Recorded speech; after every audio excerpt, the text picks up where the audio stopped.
아니 진짜 다 떨어져. 진짜 100개를 지원했는데 하나도 안 되는 거예요. 그래서 진짜 안 되겠다 싶어서 전략을 바꿨어요. 눈물겨울 정도로 미친 듯이 팠더니 CLSA 증권사 리서치 부서에 들어갔습니다. 마지막 후반부에 취업 꿀팁 2가지가 있으니 끝까지 영상 시청 부탁드립니다. 제가 처음 투자은행에 대해서 알게 되고 도전했던 건 대학교 3학년 때부터였어요. 제가 다녔던 학교는 IB 비즈니스 스쿨이라는 캐나다의 이제 경영학과로서는 가장 좋은 곳이었고, 거기서 저는 그래도 꽤나 공부를 잘했어서 학점은 한 3.7 정도를 받고 있었어요. 근데 뭐 어쨌든 취업에 대해서 큰 생각이 없다가 3학년 때 들어가 보니 공부 잘하는 애들이 다 IB 아니면 컨설팅을 가고 싶어 하더라고요. 그 그냥 단순한 이유로 저도 투자은행을 가야겠다 생각이 들었어요. 이걸 보시는 분들은 아시다시피 대학교 3학년 썸머 인턴십이 가장 중요하잖아요. 그래서 그 썸머 인턴십에 진짜 거의 목숨을 걸었는데, 그때 제가 이력서를 넣은 것만 해도 거의 100개를 지원했었어요. 근데 제가 그걸 다 탈락했는데, 탈락했던 이유가 너무 뻔한 게, 저는 학점만 좋았고 좋은 학교를 나왔던 것만 있었지 스펙이라는 게 아예 없었어요. 그냥 엑스트라 커리큘러에서 좀 열심히 했던 거 말고는 투자은행에서 일한 적도 없고 뭐 파이낸스에서 일한 적도 없고 뭐 어떤 대기업에서도 일한 경험이 아예 없었어요. 그러니까 사실 완전 탑 오브 더 탑만 가는 투자은행에서는 저를 뽑을 이유가 아예 없는 거죠. 그래서 썸머 인턴 100번 탈락하는 경험을 하면서 진짜 큰 현타가 왔었어요. 근데 그때 링크드인을 보는데 제 친구들은 뭐 어디 골드맨삭스 뉴욕 갔다, 아니면 골드맨삭스 LA 갔다, 메릴 린치 LA 갔다, 이런 막 업데이트 포스팅을 하는데 그때 너무나 큰 좌절감을 느꼈던 것 같아요. 그래서 4학년이 돼서 이제 학교로 돌아왔을 때는 진짜 뭔가는 달라져야 이제 진짜 취업을 할 수 있겠다. 그래서 제가 좀 수소문을 하다가 이제 선배들이나 친구들이 많이 하고 있었던 게 커피챗이라는 걸 많이 하고 있었고, 이제 네트워킹을 엄청나게 많이 하더라고요. 그래서 네트워킹을 하는 이유는 내가 어떤 사람인지 그들한테 알리고, 그리고 그들한테 이제 좀 더 어필을 하는 거죠. 아, 저 이렇게 열정 있고 이렇게 준비된 사람이니까 뭐 인턴십 있을 때 저 잘 예쁘게 봐주세요. 요런 취지가 이제 네트워킹인 거고, 그래서 저는 4학년 1학기부터 일단 네트워킹을 시작해서 그때 당시에는 캐나다에 있었으니까 토론토나 뉴욕에 있는 분들한테 이메일을 보내기 시작했고, 그리고 4학년 2학기 때는 홍콩 교환학생을 했었어가지고 홍콩에 있는 분들이랑 엄청나게 네트워킹 많이 했고, 졸업 이후에 아직 취업이 확정되기 전까지는 서울에 와서 서울에 있는 분들과 네트워킹 했어요. 제가 이제 어떻게 사람들을 찾았냐면, 우리 학교에서는 너무나 감사하게 좀 알룸나이 네트워크가 잘 돼 있어가지고 선배님들의 이메일 데이터베이스를 줬었어요. 그래서 그 이메일을 쫙 보고 파이낸스에서 일하는 사람 다 그러니까 다 뽑아낸 다음에 제가 매주 월요일마다 10개의 이메일을 한 8주 정도를 보낸 것 같아요. 8주에서 한 12주 정도? 그렇게 보내다 보니까 4학년부터 취준이 될 때까지 콜드 이메일을 한 300개 정도를 보냈고, 그 중에 너무나 감사하게도 50분의 선배님들이 저와 커피챗 혹은 이제 줌콜 같은 걸 해주셔가지고 그때부터 네트워킹 하기 시작했었어요.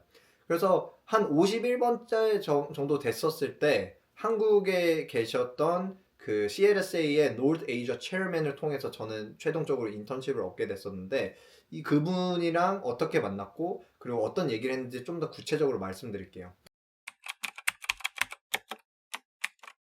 이분은 제가 커피챗을, 그러니까 콜드 메시지를 보내서 만났던 분은 아니에요.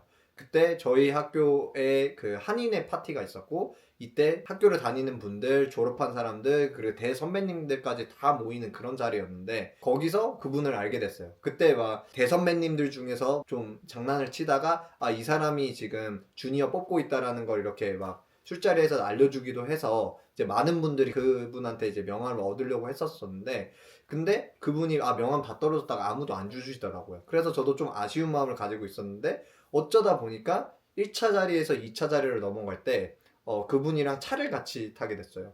그래서 그분이랑 좀 이런저런 얘기를 하다가 아, 제가 졸업했다고 말씀드렸더니 아, 그러면 졸업하고 뭐 하고 싶냐라고 여쭤보시더라고요. 어쨌든 그때도 M&A 뽕에 좀 차 있어가지고 전 무조건 IBD M&A 가겠습니다 이런 식으로 얘기를 드렸는데, 역으로 질문하셨던 거는 혹시 에퀴티 리서치 관심 없냐라고 여쭤봤었어요. 근데 그때까지도 저는 제대로 된 금융권 인턴십을 한 적이 없으니까 무조건 증권사에서 하는 거면 무조건 예스라고 했죠. 근데 그때 당시에 에퀴티 리서치가 뭔지 1도 몰랐어요. 근데 일단 그냥 한다고 했었어요.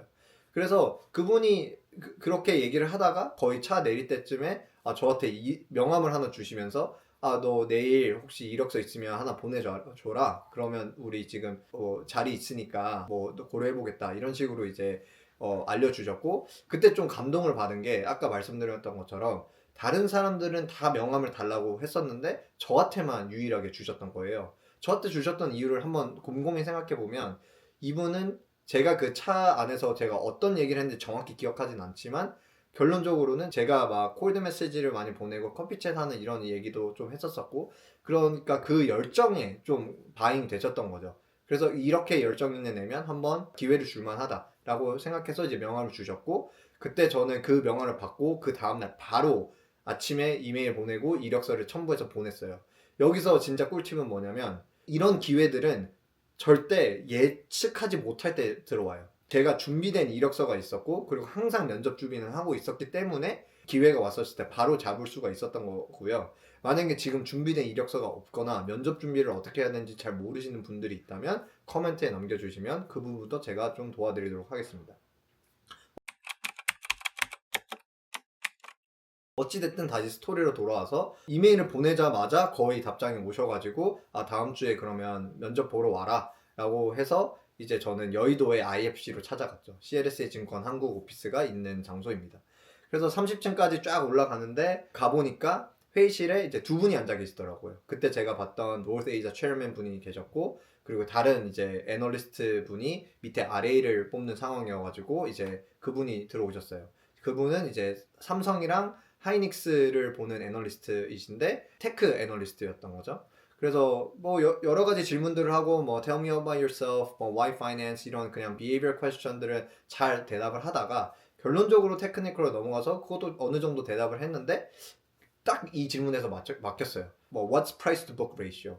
그러니까 삼성이랑 하이닉스를 보시는 분이니까 사실 PBR을 엄청나게 많이 보시는 분이고, 그래서 저는 근데 제가 테크니컬을 공부할 때 그리고 학교에서 파이낸스를 배웠을 때 PBR이라는 거를 그렇게 깊게 배우진 않았었어요. 그래서 PER, 뭐 EV/EBITDA, EV/EBIT, 뭐 DCF 이런 거 위주로 많이 준비를 해갔어서 이 PBR에 대한 질문을 어떻게 이제 대답을 해야 될까? 뭐 물론 제가 알고 있는 지식으로 좀 보쉐링 할 수 있지만 그 선택은 제가 하지 않았어요. 왜냐면 그냥 이것도 솔직하게 그냥 모른다고 하는 편이 더 낫겠다 싶어서 I don't know what PBR is 뭐 이렇게 답변을 했던 것 같은데, 그때 근데 너무 기본적인 테크니컬 질문에 답변을 못하니까 이분들이 좀 당황하는 듯 했어요. 그래도 어쨌든 그 자리에서 그러면 너가 아직 테크니컬이 부족하니까 내가 풀타임은 못할 것 같고 인턴십은 제안해 줄 수 있다. 그래서 1개월짜리 제안했는데 제가 그때 좀 당돌 했어가지고 역으로 3개월 하면 안 되냐라고 여쭤봤었어요. 왜냐면 저는 1개월짜리의 경력으로는 제가 다른 데 인턴십을 지원하거나 정규직을 이렇게 지원할 때 어필할 수 없다는 걸 알았기 때문에 3개월짜리로 얘기했고, 그 노스에이자 체어맨 분은 그냥 흔쾌히 거기서 그래 그럼 3개월 하자 라고 해가지고 그 면접은 그렇게 끝이 났어요. 바로 제안을 받았던 것도 너무 기뻤고, 사실 가장 기뻤던 거는 이제 그분이 저한테 이메일을 주셨을 때요. 며칠 안 돼서 저한테 Rin, you can come in tomorrow to sign the internship contract at whatever time 이런 식으로 이제 저한테 왔는데, 진짜 그 이메일을 받았을 때는 진짜 너무 눈물이 났어요. 눈물이 나진 않았지만 너무 감격스러웠어요.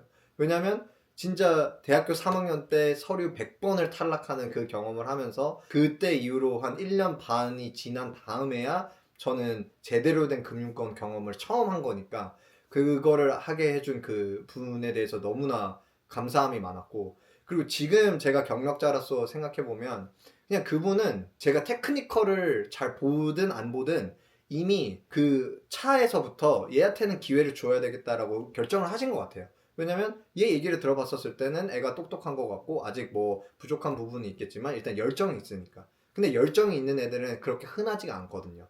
그런데 어쨌든 검증은 해야 되니까 면접 자리를 만들었고, 그 면접 자리에서 실질적으로 일하게 된 사수분이랑 같이 이제 면접을 보면서 얘가 진짜 찐인지 아닌지 다시 확인하셨던 것 같고, 근데 어느 정도 꽤 괜찮아 보이니까 기본적인 테크니컬을 스크롤업해도 결론적으로 하이어링 하신 거죠. 그래서 제가 이 경험을 공유 드리는 이유는 많은 대학생분들 혹은 사회초년생 분들이 테크니컬에 엄청나게 집착해야 하는데, 맞아요. 이거 중요하긴 한데 저처럼 이렇게 이 의사결정권자를 설득시켜 놓으면은 테크니컬은 그냥 배울 수 있는 거라고 그들도 납득을 해요. 왜냐면 그들도 그렇게 배웠으니까. 그래서 채용되는 거의 핵심은 결론적으로 사람의 마음을 설득시키는 거다라는 걸 말씀드리고 싶고, 스펙이 없거나 내가 진짜 서류에서 진짜 이렇게 딸리면 다른 방법을 찾아내면 돼요. 제가 서류에서 그냥 미친 듯이 광탈하고 있었으니까, 근데 저는 열정이 있었고 저의 캐릭터가 있었잖아요. 그래서 그걸 훨씬 더 잘 보여줄 수 있는 커피챗이나 네트워킹을 시도했던 거고, 그래서 그렇게 쭉쭉쭉 하다 보니까, 그리고 제가 300번은 이메일을 보내고 50명을 만나고 나니까 사실 그 중에 은인 한 명을 만날 수 있었던 거고, 만약에 제가 거기서 포기하고 뭐 한 10개, 20개 보내고 막 한두 명 만나봤는데 아, 커피챗 이거 쓸모없는 것 같다 라고 했으면 전 그분은 절대 만나지 못했겠죠. 그래서 저는 진짜 내가 금융권을 가고 싶고 투자은행을 가고 싶다면 무조건 그냥 뭐라도 시도해 보세요. 그리고 잘 안 되면 방법을 찾아서 그거를 하나하나씩 쌓아가면 돼요. 그리고 그게 어느 정도 이제 결실을 맺으면 세상은 기회를 줄 거고, 잡을 때 준비된 사람이 잡을 수 있기 때문에 계속 준비를 하고 있으면 그걸 잡을 수 있어요. 그래서 다시 한번 말씀드리면 열정이 있으면 안 되는 게 없습니다. 저는 정말 커피챗을 통해서 인생에 불가능이 없다는 건 배웠던 것 같고, 그렇게 제가 커리어를 시작했기 때문에 지금까지도 불가능은 없다고 생각을 하고, 이제는 모든 거를 도전할 때, 그리고 모르는 게 있을 때 그냥 아는 사람들한테 가서 물어봐요. 이거 어떻게 하는 거냐고. 그래서 그 멘탈로 인해서 저는 지금 제가 CLSA에서 6년을 지내면서 애널리스트도 되고 그 이에 CFO도 되고 지금은 또 사업을 도전하고 있는 것 같아요. 그래서 사회 초년생 분들이 스펙이 없어도 괜찮아요. 그냥 스펙은 하나씩 또 만들어가면 되고, 그렇게 하다가 또 안 되면 저처럼 네트워킹 같은 걸 시도해도 되고, 시도해볼 수 있는 건 다 시도해보는 거죠. 그런데도 안 된다.